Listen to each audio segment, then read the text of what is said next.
Idara ya uhamiaji nchini Tanzania imekiri kumzuia kutoka nje ya nchi mwanasiasa na mbunge wa zamani wa Arusha mjini Godbless Jonathan Lema pamoja na kushikilia pasipoti yake ya kusafiria, ikimtaka Lema kuripoti pia kwenye ofisi za uhamiaji makao makuu kwa mahojiano zaidi.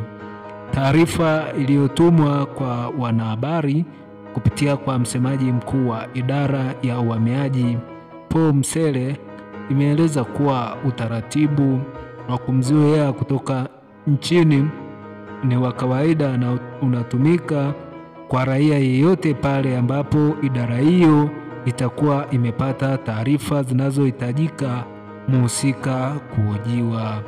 Aidha, idara hiyo pia imetoa wito kwa wananchi kupuuza taarifa za uongo zinazochapishwa na Lema kwenye mitandao ya kijamii kuwa zuio hilo linalenga viongozi wote wa Chadema.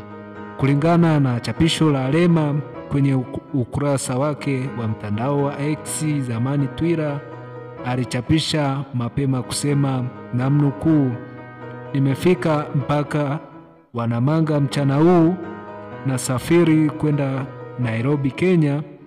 Wakati nafanya prosesi za uhamiaji, nimeambiwa na idara ya uhamiaji kuwa nina zuio kwa viongozi wa Chadema kusafiri kutoka nje ya Tanzania.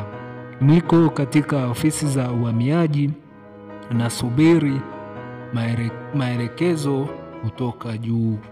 Wasiwasi ni mkubwa sana na mashaka. Siku moja haya mambo yatakwisha kabisa," aliandika Godbless Lema.